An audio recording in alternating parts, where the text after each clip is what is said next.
I guess we're ready to kick it off then, aren't we?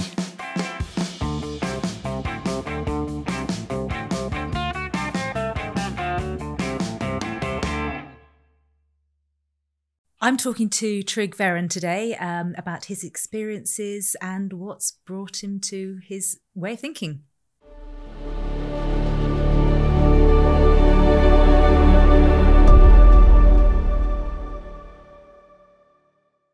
Hi, Tryg, and welcome to our podcast.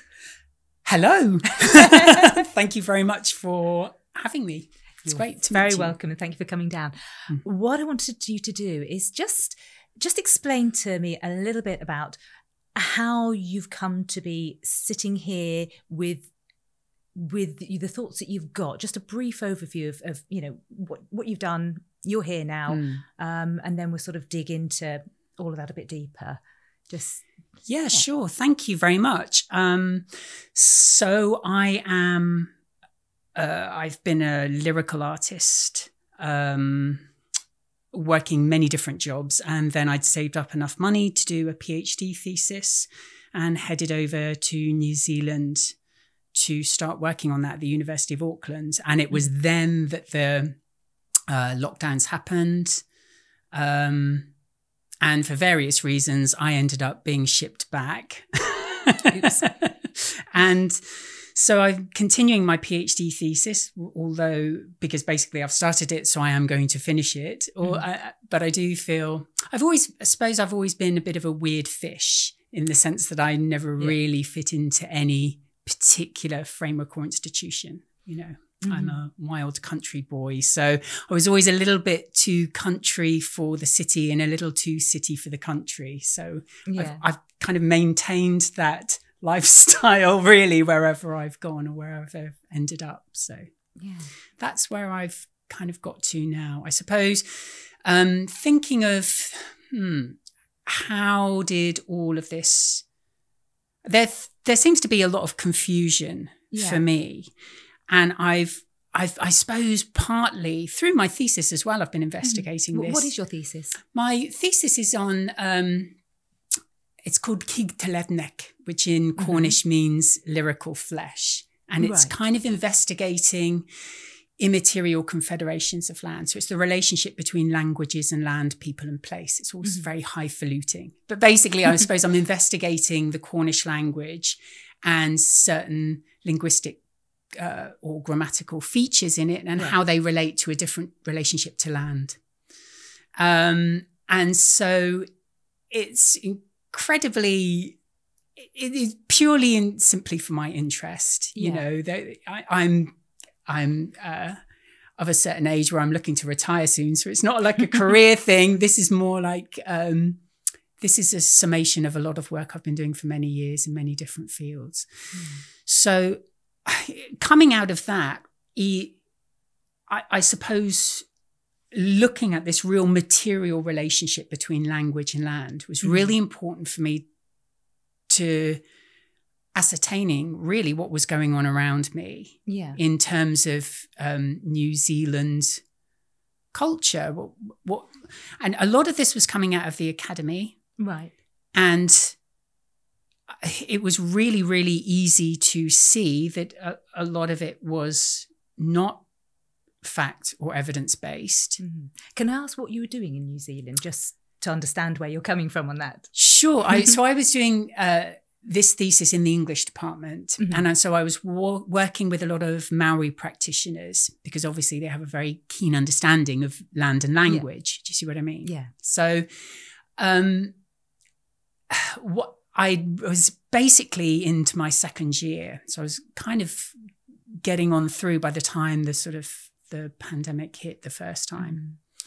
So, I mean, the first lockdown, obviously, like most people, I was very much, okay, I don't really know. I am not a doctor or a scientist. If people are saying this is the case and this is what's going to happen, then obviously I will adhere to these certain things. And I think, so the first lockdown, that was, I think probably like most people, was just like, yeah, this is a thing. It's something we have to be cautious about. We don't know. Err on the side of caution, all of those kind of tropes that you kind of, you know, revert back into.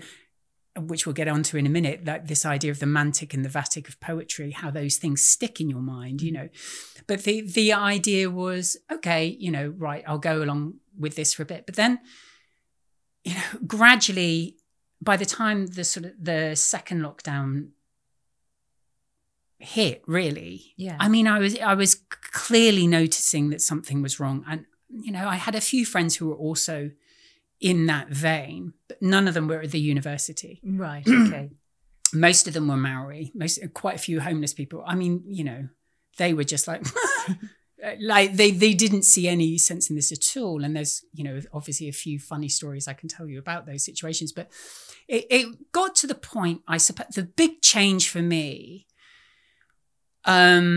was really noticing a real shift in this propaganda, because, you know, I've worked in refugee camps before. I've been on the fringes of empire, through Indochina, through the Middle East, different places, in different situations, and I have seen people exhibit in the material world, you know, the discursive or the propaganda.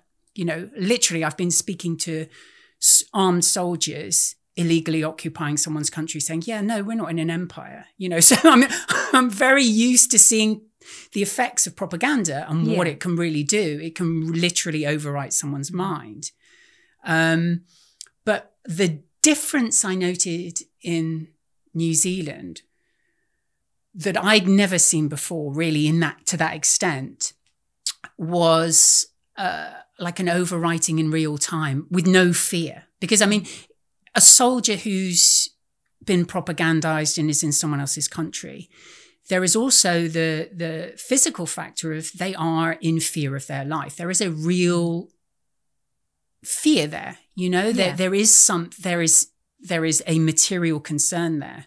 So that fear seems to act on the brain that keeps that propaganda, because it's almost like you've got to believe something, right? And so that physical manifestation is very real. What I noticed in New Zealand is there was no physical threat. Yeah. So people were in real time overwriting material reality with like this fictive narrative in real time. So they had the fear, but not the reason to be scared. Right.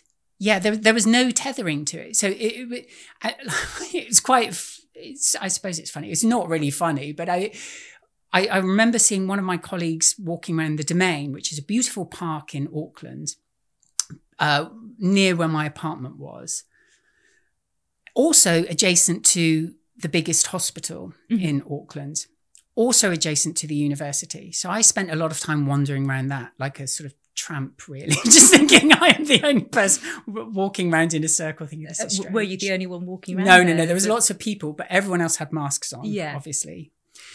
And I saw one of my colleagues from the University of Auckland. Wasn't in the humanities. I can't remember what she was doing now. Social sciences, I think. But, you know, she didn't have a mask on. So I just thought, okay, maybe we've got an in here. So we were there, we were talking, and I just thought this is quite nice, you know, because I wanted to sort of sound out how she feels, really. And all of a sudden she just started looking at me and she was saying, yeah, I mean, I just don't understand, you know, how the health system is going to cope with all this, because, you know, the hospital's just completely caving under all of these people coming in, you know, and started narrating this to me in front of Auckland Hospital, which we could both see was empty and pretty dead. Wow. I had just assumed that this place had been locked down, right? Because I see it every day and there was nothing going on in there. There was a few people. And I was watching her narrate this to me, and I was thinking, that is something new, because we're literally standing looking at an empty hospital, and that doesn't chime with what's going on in your brain. So you're overwriting a busy, collapsing, chaotic hospital in real time over an empty hospital. So she's gaslighting herself, essentially. Absolutely, yes. And I was like, this is something I've never experienced before. And I brought it up to her. I just sort of said, well, you know, this one looks fine, you know. And she said, well, yeah, obviously, but they're building all of these hospitals in tents or something, you know, like just making up stuff in real time, in the real place. And that to me was the moment when I thought, well, okay, this is something that I've not seen before and I don't really know how to navigate it. So I started to become much more forthright in my objections. You know, the university did a mail out about mandating everyone had to get the vaccine. New Zealand was pretty tough, wasn't it? Yeah. Well, we had lockdowns on the border. We had complete lockdowns in the city. We had, and from pretty much the get-go, the only way out of this was the vaccine. That was what everyone was saying. This is the only way out. We have to do this, nothing else. Yeah. What do you think made you think differently? Because obviously you're coming up with different conclusions to what everyone else is hearing and seeing. What made you different in that you came to a different conclusion to everyone else about the masking and the vaccines, do you think? For me personally, it was literature. You know, like these are things that we've spoken about in poetry and literature for a long time. This is nothing new. This is hysteria. And I'm using that word because it's a really good word, but I'm not implying that this is just something that women do. You know, I'm using the term hysteria to say that this is something that is talked about in literature and poetry a lot. This kind of ecstatic loss of sense of material reality and losing yourself in these kind of things. This is not new. And so I could come at it from that sense. I don't understand the medical things. I am not a medical doctor. I didn't, at first I didn't try to, but it got to the point where trying to defend myself, I was having to go through all of this literature. And obviously, yes, I am not a medical doctor, but I do understand how to read a paper, being a PhD of English language. So and it was just there. And one of the chief proponents who, funnily enough, was on the WHO, also from Gavi, getting loads of money, left, right and centre, was also offering advice to the New Zealand government, was Nikki Turner. And she had, quite easy to find this, and you can probably still find it now, she has been publishing about the need to overcome vaccine hesitancy for years. And just before COVID, almost weirdly, she was talking about, you know, how we really need to get over this kind of anti-vax hysteria. And essentially, what their thesis is they would like to replace the healthcare system with a system of mandatory vaccinations from birth to death and telemedicine. You know, so your GP is gone in this thing. Well, probably not gone, but just sitting behind a computer screen or something, tapping away at you, which I think we can probably see happening right now. Just a little bit, yeah. But that's the goal. That was the plan. That was what this thesis was. And lo and behold, you know, a few months later, we suddenly have COVID and we're having lockdown and we're being told to take mandatory vaccinations and have vaccine passports everywhere. So, I mean, the evidence was there. Yeah. It wasn't because I was any particular special person. It was just like, no, hang on, you know, and trying to get people on board in my department. I was talking about, you know, literary references. The Crucible was my big one because I thought this is really easy, right? Even for people on the left, we get what the Crucible is. You know, we get this kind of McCarthyite hysterical fear around imaginings, right? Surely we can come together around the Crucible. And I was using that as an example and saying, can you not see that people are getting really irate about something that isn't here? Yeah. And people would just shake their head at me and just say, well, you've lost your mind. And far right extremist, I was called, racist, white supremacist was probably, the thing was, I was actually talking to Maori people who were laughing at all the white people going along with this. That's interesting. Partly because I'll just step back. A lot of the poetry work I was doing was in a place called Gova Valley. It was near Simmons Street. Not Gova, can't remember. Anyway, it's a little valley viaduct between the hospital and Karangappa Road. And I was doing a lot of my poetry work in there, where I was kind of going around talking to a lot of the inhabitants, mainly homeless people, obviously, predominantly Maori, because obviously these things are racially coded still, So on the second lockdown, we would have a little meeting under there and just sort of chat about stuff. There's no masks. Like, they were not scared about this at all. Yeah. And we were sitting down there talking sort of quite far apart on rocks. And I'm sorry, it just feels really absurd. But this guy sort of stomped right down, and he had like 2 double mast, obviously double mast. And he was physically shaking. Yeah. And through all of that, he was really angry, and how thoughtless we were, and we were killing everyone, and it was all just, all of this just stood there, yelled at us. Yeah. We were like, wow, that's pretty intense. It happened a lot, though. We've all experienced that kind of person with that level of terror and rage. Yeah. Yeah. Like we were killing everyone, and literally this guy's kind of stomped for ages and then kind of wandered away. And the Maori looked at me and went, wow, you white guys have really lost your shit. And it really made me laugh, because I was like, yeah, I mean, I don't actually know what else to say other than possibly. And it wasn't just that racially coded, I suppose. But I mean, it was very much a lot of the kind of anti-vax, in quotation marks, movement, or the anti-masking movement, or, I would just say the movement to honour the New Zealand Constitution, which is what it was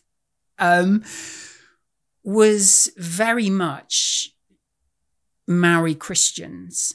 So these people in the academy, in the arts and the humanities, the very people who are all Indigenous voices matter. We are going to centre Indigenous voices.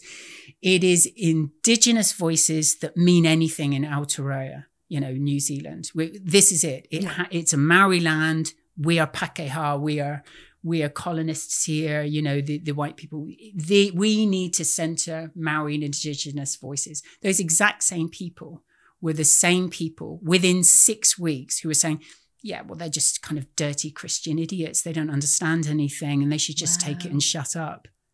And it's kind of like, wow. Gosh. So watching people in real time do this somersault on all of their values, I suddenly internalized it. It's like, right, this is not a principle to you. This is theatre. Yeah. This is something that you don't really believe in. Let's just say maybe there are loads of people right now saying, oh, he sounds all woke with his, whatever. If you believe in equal human rights, as I do, as I think I have adhered to most of my life, or tried to, as best I can, of equality, human rights, understanding, listening to people, they're principles. Yeah. And you can't back out of them. Yes. And even if it's someone saying something I don't like, I'm like, you know what? I'm not with you. That's fine. Let's just move on. Let's talk about something else.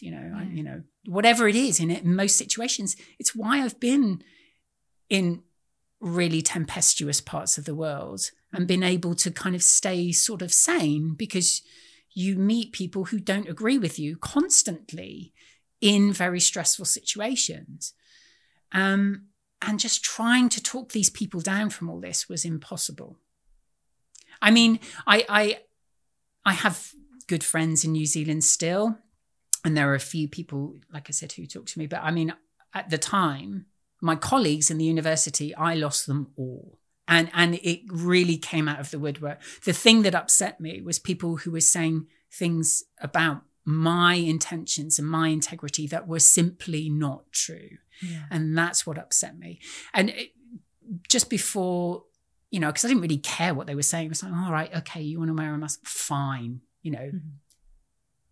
Instead of having the conversation with me why I didn't want to, or why I didn't want to take a vaccine, people were just like, well, it's obviously because you want to kill everyone because you're a white supremacist. And it's like, I am sorry, but that is not who I am. And I will not have that, And so this went on.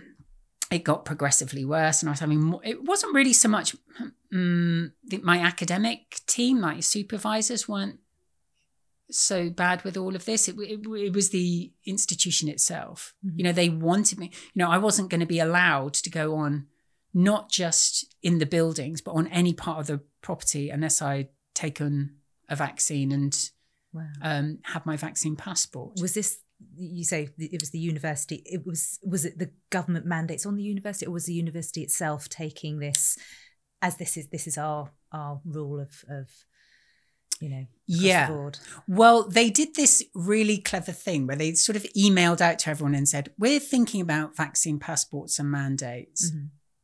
And they phrased it in such a way of, obviously keeping everyone safe, all of this sort of thing. And I thought, oh, that's interesting. Because at the time I was still like, well, look, I've been in situations, this was my point to them. I've got a vaccine passport, mm-hmm. A paper one, because I've traveled around in Africa and the Middle Eastern places. And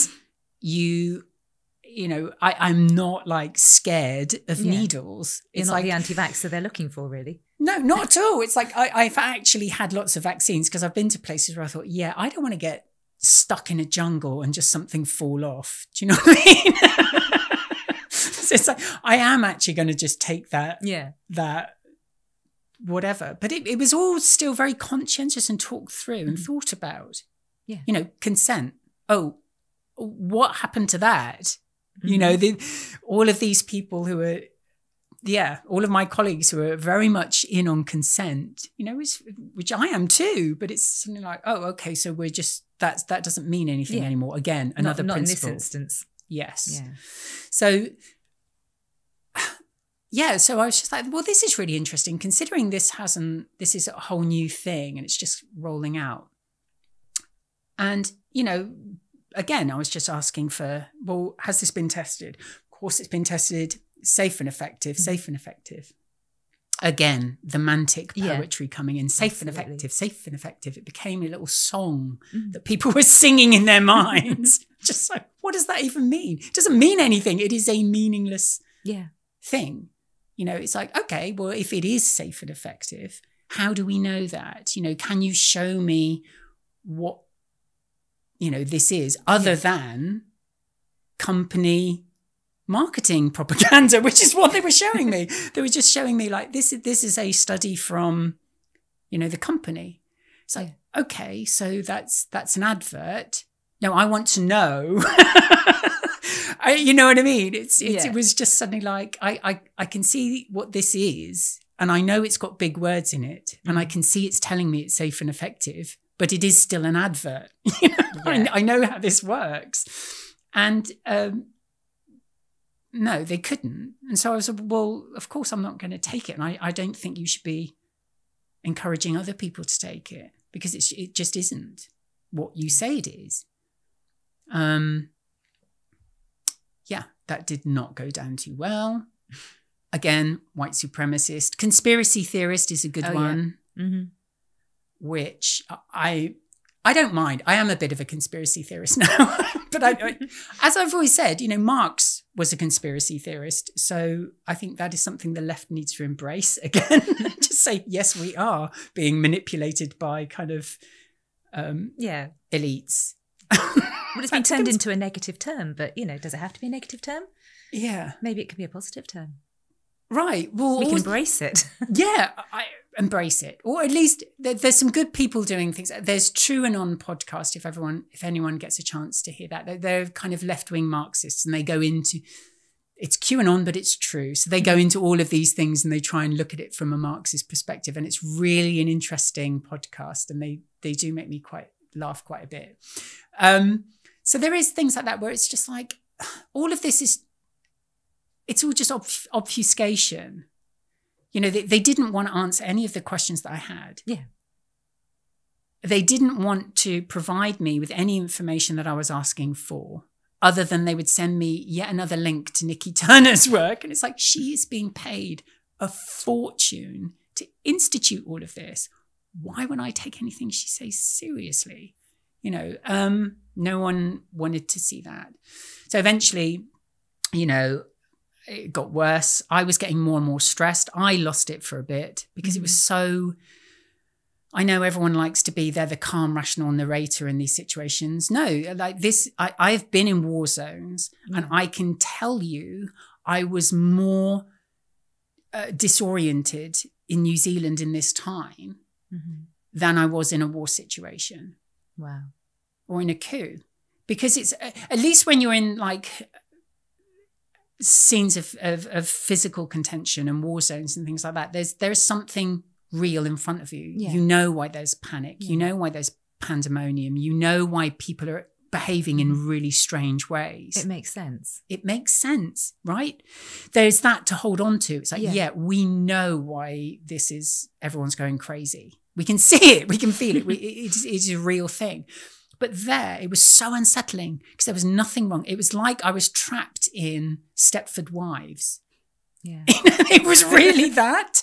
People are walking around, you know, in the city that was all closed with their masks on. Yeah. You know, occasional drones would fly around or something and yell something if you were too close. And oh, I didn't know about the drones. I don't think that was everywhere. There was certain That's really parts. dystopian. It was Gosh. horrible. Yeah. And they closed the border. And I don't have a TV. I think that was another thing that inoculated me. I haven't had a TV for years. And so I was just watching these people behave and say stuff and think, where did you get that? Obviously, good barometer of finding out what's on the TV for me is just listening to people talking, because I think, right, that's what they're saying. Yeah. They did this one thing that everyone was talking about for a while while it was locked down, where they were literally tracing this one guy around the North Shore, which is the north part of the North Island. Obviously through his track and trace or whatever, I don't know. He'd had a positive PCR test. And, you know, for about a week, they were tracking this one guy around. Well, he's been here. We don't know where he is. He's like a little rabbit. They were talking about this human being like it was some kind of hunted animal almost. Hunted animal. Thank you for that term, because that's exactly what it was. Sounds like it. And this had become like a national sport. It was like the Running Man. Yeah. Oh my God, another dystopian thing. But it was that. Yeah. You know, they were just tracking this one guy around the North Island. And like, I didn't know any of this. I was just like bump into people in the park and they go, oh, they nearly found him. Like, what? Oh my goodness. Nearly found who? Like, why he are we can't have been the doing only one who's taken a positive PCR test and was walking around. Right. I mean, I don't know, but that was part of the whole show. And I know I did watch the TV once. My friend sent me a clip because I had friends who worked at TV New Zealand, and they were told categorically that if they did not take the vaccine, that they would be fired and they would never work again. It was a career-ending event. Wow. So in the light of all of this happening, I was getting very stressed. So I probably wasn't communicating in the most rational way myself, you know, so I would start to yell at people on Zoom, just go, you've lost your minds. And I just thought, yeah, okay, that's probably not the best way to communicate this. But I was being really stressed. I felt like I was, I was hanging on to the last vestiges of my sanity in this environment where people were just, it was being in a cult and not actually being able to get out of the cult. Yeah. The cult had become the whole society, you know? Yeah. as opposed to when you see cults, there's always an outside, right? Because they tend to be about 100 people that yeah. It's like being in a cult and not being able to get out. It's like, I can't get out. They've shut the border. You know, I'm stuck here. And thankfully, they took away my visa, the university. So I had to go. And I was kind of escorted out. And they made sure that I left. But I think, I mean, that sounds all much more dramatic than it actually was. But Well, you said you were escorted out of the country by when I got to the armed airport, guards. yeah, they basically, because they went through all of your papers, and I had a big stamp saying unvaccinated on my papers, obviously, because you had to get loads of different tests and things to get out. Yeah. You know, I had to have the PCR test, and I didn't have the right type of PCR test. All of this, by the way, PhD candidate here. While I was doing my poetry research in the Symonds Street Valley, I used a PCR test to test the environmental factors of the valley and found that there was HIV virus in the river of Waiparuru Stream. So the river has AIDS, we all have COVID. That's PCR test logic. These weren't designed to be diagnostic tools. They're basically, can we find anything in something tools? And they're really interesting. Yes. But to see everyone just go into this, I knew even people I knew who were just like, yeah, no, this is all nonsense, would still take the PCR test. And I would say, we've used a PCR test before. We know it doesn't work like this. And they would go, yeah, I know. I've got to get tested though, because I'm going to, it's just, okay, fine. We're all just playing into this it's weirdness. a blind acceptance, isn't it? Of this is the way it is and therefore I'll do it. Yeah. I mean, I except for you, obviously. I mean, I don't know why I was immune to all of this. I really, for me, it was so confusing and so like I said, so unsettling because it was, you couldn't even show people real stuff and just go, this, you know, okay. I think another thing was, before I'd got to New Zealand, I think I had COVID from what everyone says are the symptoms. And as far as I know, and, you know, it was a couple of days, ill, fine. And I think when I'd got back into New Zealand, I think this was about sort of 6 months or so before that. During the time I did one of those, one of these tests they asked me to do about antibodies, and I'd passed it saying that I'd already had COVID. Like, I'm assuming it was this thing I had in Bangkok, but I don't know. Mm-hmm. You know, it might have been, it might have not. So I don't know. But even all of this, I'd be like, this is all just hearsay and just, it has no substance to what we're all going through these rituals of doing stuff. Yeah. And it became intense. Washing the hands as well. That, yes. There's a lot of that, wasn't there? And the wipe. Mm-hmm. I mean, like I said, I think it took me a long time to get over that. And then when I came back to the UK, I think I was probably more unsettled than I've been. I don't want to, I mean, I've been in situations, like I said, where you come back to the UK and it's always very difficult to fit back in when you've been to certain places because of this, because of propaganda and things, because people don't know anything about what's really happening in the Middle East here or what's happening in Eastern Europe or Indochina or Africa. You know, you go anywhere outside of the West, I think, and whenever you come back home, it's not impossible, but it's really hard to talk to people sometimes because I don't, and again, can't blame people for this, but people just don't know. Yeah, you know? Absolutely. And it's really hard to have conversations about foreign policy anyway, but it was that, but dialed up. So when I got back from New Zealand, I was just a wreck. I was really I didn't know who to trust, who to talk to. Yeah. Couldn't figure out, you know, where I was supposed to be. So I thought, you know, I need to get grounded. I need to touch base, strip it all back and then build up again, you know? Yeah. almost like, I hate to use this term from those techno lizards, but reboot, you know. Mm-hmm. But human beings are not computers. We do not reboot. But that's a great way to think Yeah. about it, isn't it? So I walked around the coastal path of Cornwall and had my little one-man tent. And I'd do about 10, 15 miles a day. And I would wake up, go to the coast. I'd write a song, give a few lyrics to the coast. I would go around, I would touch things, really ground myself, you know. Yeah. Let's go and find out what Limpet's doing. How do I work? Forget everything else, forget the madness. How do I work on Tryg Limpet relations? Yeah. You know what I mean? Real tangible things that you can touch and feel that if you need to be scared of them, you can be, because you know it's scary. If not, you know, not. Exactly. Yeah. But it's like, right, navigate myself. Here's rock. Here's, you know, really get into the ground again. And that was a really cathartic process of just walking that almost, it became almost like a monastic pilgrimage, you know, but it was that walking through. And honestly as well, like the human interactions were not helpful because you ran the gamut there of people who were suddenly waving blue and yellow flags where you're like, oh my God, do you know those people that you're giving money? You know, which was equally true. You know, I've spent some time in Eastern Europe and I knew who these people were a long time before all of this started.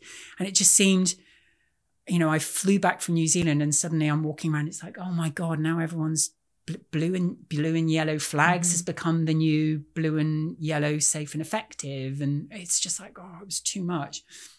So even being around people was a bit troubling. Yeah. Because, you know, I'd just be on the path in the middle of nowhere. So I'm going, morning, all right? And it's, yeah, morning, how are you doing? Russians are... It's like, what are you... For a start, why are you talking about the Russians? You don't know any Russians. You've never been there. It was just insane that like, you know, actually just talking to the Limpets is much more nourishing for me right now. You know what I mean? I need to just step out of all of that.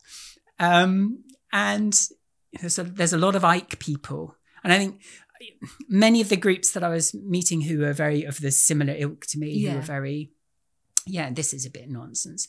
They tended to be more that, the sort of libertarian and the Ike. And I'm not there, you know. So I would be talking to one person, they'd be like, yeah, the masks are stupid. And I go, yes, they are stupid. And they would go, it's the lizards. And I'd be like, I'm not there. I'm not saying you're wrong, but I don't want to talk about lizard people either. I just want to go back to the rock. Can we just start there? Let's reboot and then build up. Back to safe limpets. Yes. You know what I mean? It's like, limpets are fun. They're fine barnacles. Let's find out about them. You know, and so that's also, again, the problem for me, I suppose, was it was hard for me to find a community in New Zealand or in the UK because again, you know, when I moved out of Cornwall when I was quite young. I mean, the left was, I would never say I was politically committed to the left, but I mean, most of the groups fighting for the things that I was fighting for were left-wing groups. So, you know, most of my colleagues or my friends have been from left-wing organizations. And then obviously during the COVID, that stopped. That door was firmly shut to me. And the only door that was opened was the kind of libertarian, it's all fine, but there are lizard people. And it's like, I'm not really there either, you know? It's like, can we not, I don't know. My answer is politics. I don't know. I don't understand, and I don't pretend to. But I think for me, it's just grounding. You know, we can argue about, you know, and I suppose, can we get back to getting terms to mean what they mean? Like in New Zealand, all of the anti-lockdown people were all, Jacinda Ardern is a communist. And I'd be like, she isn't. I know you think she's horrible and you think all communists are horrible, but she is not a communist. You know, you can call her a ghoul. Yes. You know, she is Tony Blair in drag, 100%, you know, but she's a disgusting human being. Yeah. But she's not a communist. I know lots of communists. It's a convenient label, isn't it? Yes. These labels that get stuck on people. You are this, you are that. If you follow this, you're this, this, and this, and this. Yeah. Yeah. And if you're not, if you don't fit into all of those, it's tricky. So can we get back to kind of talking about things without calling each other white supremacists or communists? You know?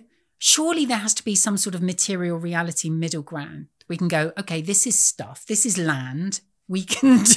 Now we have to figure out how we're going to have a relationship to it and each other. There we go. You know, then we can get into the arguments about it. I would suggest, I mentioned it, trying to put this into kind of a macro context. Yeah. You know, like a big world thing. Yeah. What is going on?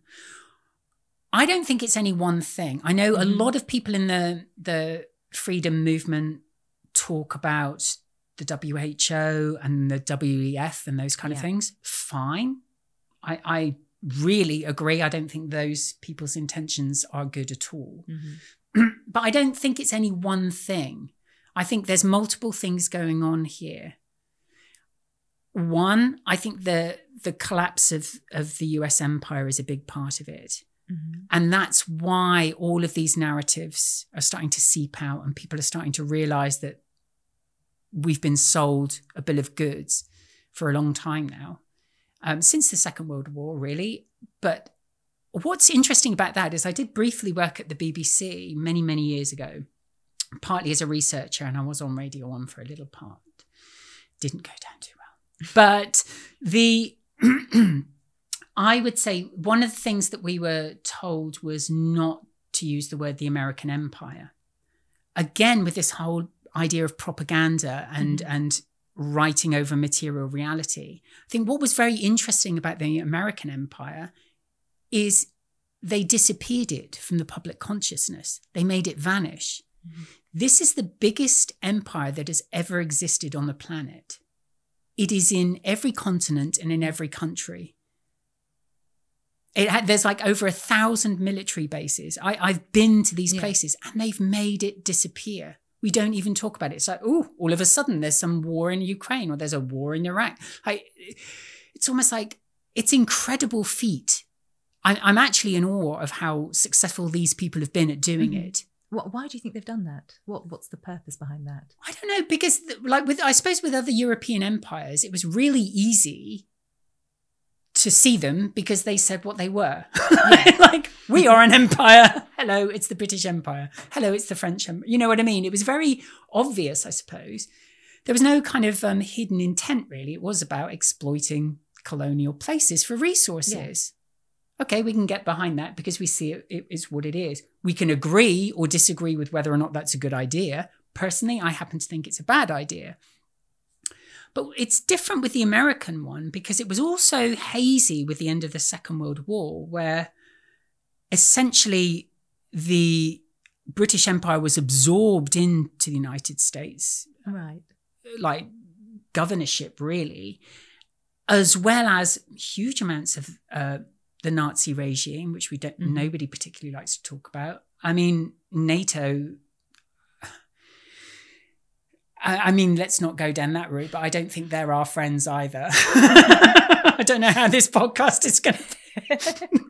Please don't. But I think there's a real dark history there too.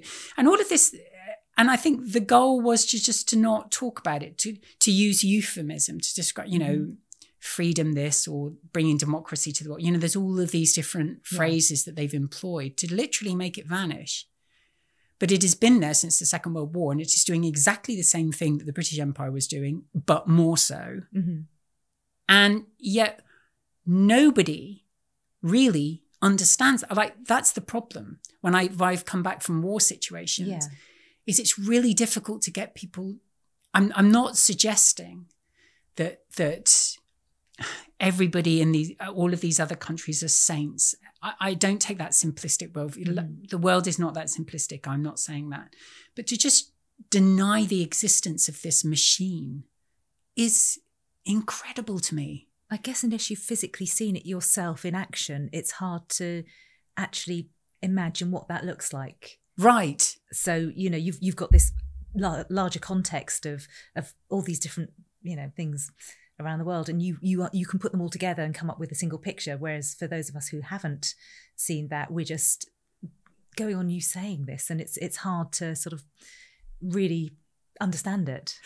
Yeah, and but again, it comes cloaked in many different ways. NGOs is a big part of this. Aaron Moulton writes, he did a really good exhibition in Eastern Europe talking about the Soros funding of art galleries in the 90s throughout Eastern Europe.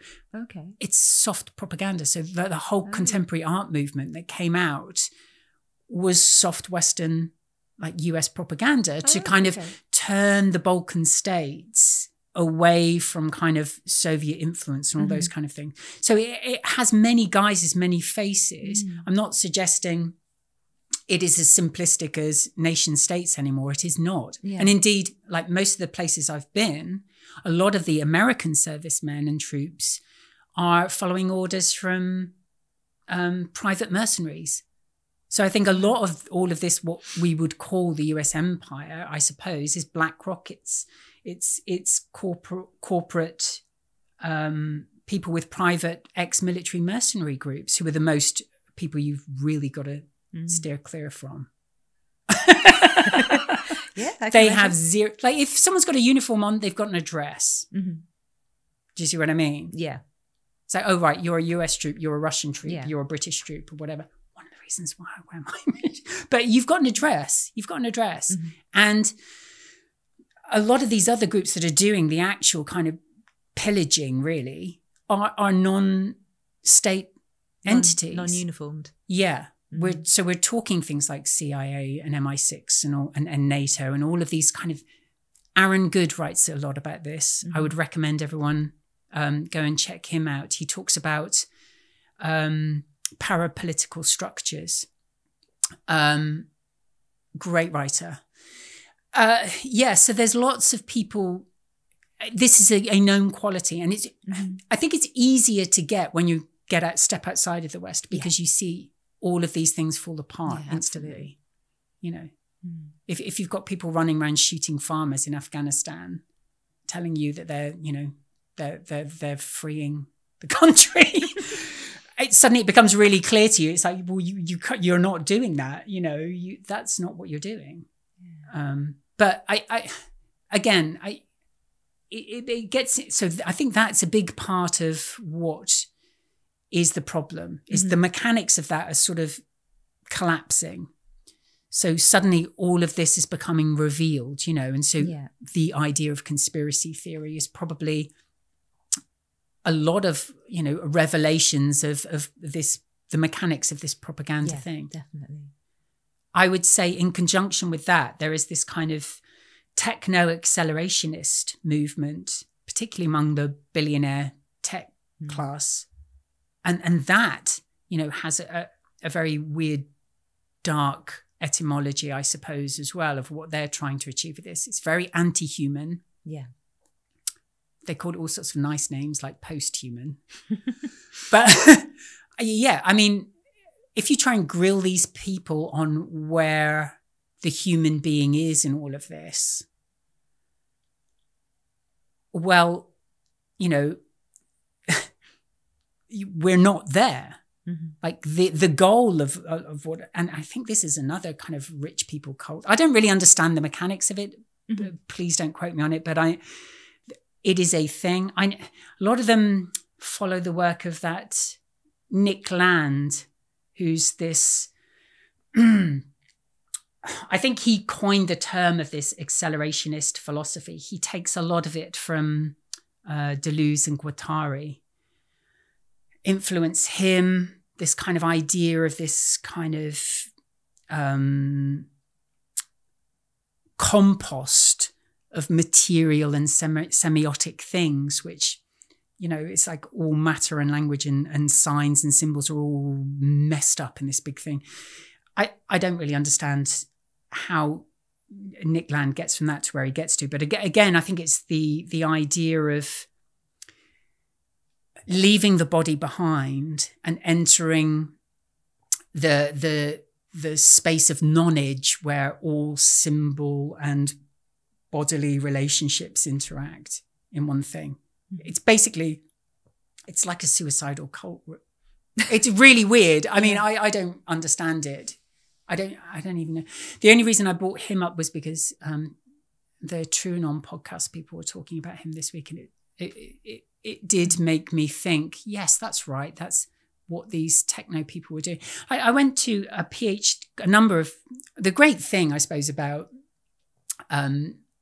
being in academia at this ripe old age of me, I was able to go to lots of these interesting lectures and just hear from different people doing stuff. And literally, I went to all of the things, you know, stuff that was completely not in my field. So I would go and just see lectures from all these different people and PhD presentations.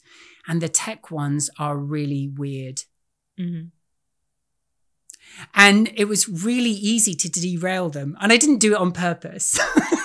But I derailed so many. Because all you have to do is just like, well, what does that mean? You know, I went to this one great PhD presentation where this guy was really adorable, kind of, I don't want, just geek. Let's just say a really adorable, like, you know, just real good techno geek, excitable chap. And he was doing his presentation and it was, well, great, you know, we can triangulate non-digital machines within a house to kind of map how people walk around their front rooms and stuff. And it was just all of this stuff. And I was just watching him to give this presentation. And he was so excitable and so happy that he'd done this. And he was very young. So obviously he's just gone through the academy in that way. He's not been a person, you know? Mm-hmm. He's not been a person. He's not made up his own mind about something. Yeah. He's not failed at something. Or lived his experience at all. Absolutely. He hasn't done anything outside of these institutions. And I just sort of stood up and said, well, why? Why would you want to do this? And he said, well, obviously, you know, it has some dystopian undertones. Ha ha ha ha. He laughed, you know. But, you know, obviously it's just really good to find out people's movements and how they live. And then we can get data from this to create other projects and all of this kind of. So it's basically what it comes down to, all of their stuff, all of these techno people, it's all these current mode of tech people is how can the human become an archive or a resource of digital data? That's it. That is your role in it. Yeah. And I think we need to be really clear-eyed about seeing that these people are not your friends. Mm-hmm. They are really nice. I would love to have dinner with little excitable chap and talk through his ideas about the only who's going to buy that for a start. Like, you have to question the motives of anyone who wants to buy a system where they're watching how people move around their house from. I'm sure there's some use for it somewhere. Yeah, and none of that is good, right? No. What is the good outcome of knowing how someone walks around their house? They can sell you something to fix some aspect of it that you didn't know needed fixing. Right. But then you end up, you know, who's going to buy it? It's going to be a North Korea, or it's going to be an Israel, or whoever it is, you know, whatever kind of state that wants to just watch, or, you know, it's not going to be for good reason. Nobody's going to want that system for anything good. And I think that's it. These people are intelligent. They are nice. They're just a bit awkward and geeky. And I think a lot of this comes from wanting to be liked. I don't want to psychoanalyze them, but there is a lot of that awkwardness comes from, you know, sort of, I suppose you could do a Freudian or a Lacanian analysis of it and say there is the mum there, there's the Oedipal kind of thing coming out, isn't there? I don't know. But yeah, they don't seem to understand people very well. No. No, which makes them perfect for creating robots. Again, another thing that was, when I stopped on the way back flying through to Singapore. Now, Singapore, I've had this for quite some time, is those little robot dogs that run around the park yelling at you. Oh, yeah. Please stay inside the path. It's all of that. It's just, it's like, I don't know. And then, you know, you being Asian, people say, yeah, we all want to be like Singapore. Singapore is the pinnacle. It's like, that is my nightmare. You know, that's a nightmare place. It is all of that. You know, it is that times 10. Taking that from a scary point of view, because obviously we're going down a dark path. Sorry, yes. No, that's good. But you've obviously brought yourself back to the UK and been around Cornwall, and you're getting yourself back into a better place. What are your thoughts for the future, and what you're doing in it, and what you see the wider picture? What, you know, and how that relates to your use of language, and you know, what you're doing with the poetry. Just tell me a little bit about your thoughts on all of that. That's a big topic, but start any point you like. That's really nice. Thank you. Yeah, no, I suggest, I suppose, I started this project from a need to ground myself. Yes. And then I started to think about the relationship between land and language and my thesis and what I was doing anyway. And just thought, yeah, well, this is the perfect time for me to continue doing this work. Mm-hmm. I have this little side thesis, which I've written about and published about, the mesotopia, which is kind of not a utopia or a dystopia or even Arcadian things. It's very much centered around kind of working with the material present. Right, okay. So I think we all need a little bit of that. Yes. So it's not about, because I don't think I'm going to be able to change the world in the future. And like, all I can do, I can't stop them doing what they're doing either. Mm-hmm. And I'm talking about them being people like these technocrats and billionaires. Yeah. They're going to build this stuff regardless.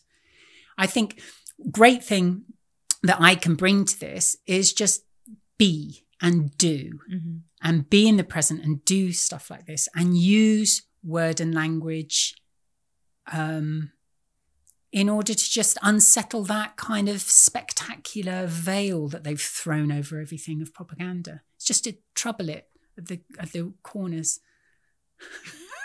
You know what I mean? Yeah. Just be like, and it was great. You know, I would actually, I do these kind of movement performances where I perform Cornish grammatical phrases and words through movement. And then I sort of do words from glossolalia to beautifully formed Cornish or beautifully formed English, and just sort of trickle between the two. Mm-hmm. And and it became this really nice, started, I suppose, from kind of like an explorative. It then became more performative, although I don't really see myself as a performance artist anymore. But it was just a way of moving in with the land, singing with the land, and really grounding myself in it. And I've been touring that now for a year, and it's been getting some good reviews, some mixed reviews. Where can we see you? I'm going to be doing, I'm starting again next summer. So I've taken a break for the winter. I usually find small theatres, places like the Tom Thumb in Margate, places like Leadworks in Plymouth. If you know of a small venue that wants me to come along with my ukulele and sing some of my songs, I'd be more than happy to do it. It's not about making money or getting famous. It's literally about me just doing this and just saying, you know, we are human beings. We have a relationship to the land, and we have a right to a relationship to the land. And we are here, and we are not going to be your digital slaves.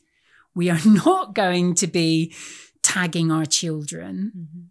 You know, not that I have any children, but if I did, they would not be tagged. That's good to know. But I mean, if you want to tag yours, fine. I will still love you. But you have the right to not do that. You know, my ancestors, I speak Cornish partly for those reasons. We've been on this island for thousands of years. I can trace my family back, not thousands, but, hundreds, 1,000 years to being in this land. They went through a lot worse things than this, whatever is coming, whatever is on the horizon that these people have cooked up. This is like the next, I suppose, Catholic thing. Again, the Catholic Church. Oh, that's interesting. I've not thought about it. But yeah, the next kind of thing that they're doing, this next ideology, whatever it is that these people have planned, it's not going to be everywhere, and it's not going to be for everyone or forever. So we need to just stand and be here and say, no, it's fine.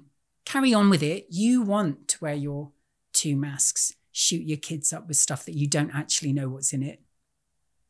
No one's talking about that, really, are they? In this big thing that was happening at the moment, this big, didn't we have the inquiry? I think they had. Yeah. Did anyone talk about any of that? Did anyone? I haven't been following it deeply enough to know. So, yeah. No, not really, though. Well, they all know, because the reason that they were partying in their houses, I would suggest, is because they know it's nonsense. And I don't think anyone has said that, and they should be called out on that. It's not like, sorry about that, we just didn't realize. No, they knew that this was nonsense, and that's the end of that inquiry, isn't it? Mm-hmm. Yeah. So, have you got a positive outlook for the future? Have I got a positive? Yes, I think people, this is, all of this stuff, all of this dark stuff is very, it's just going to fail, like lots of these dark things do. Mm-hmm. And we just need to stay grounded, find each other that we can. You're doing a great job here with doing these kind of things. I don't do the digital stuff, but I do the walking around the coast, wailing at the wind like some Byronic lunatic. That's my part. We all have a part to play where we say, we need to just hang on in there, grasp something that's real. Yes. And just say, it's fine. Look, they will bluster all over the top of us. It will be a hard wind, but I think we'll hunker down and it'll be fine. Yeah. Brilliant. I like that. I think we'll end that there. Thank you so much, Tryg. It's been really lovely having you chatting. Oh, thank you very much for letting me come and talk about this. Oh, it's brilliant. Been good. Thank you. Thanks.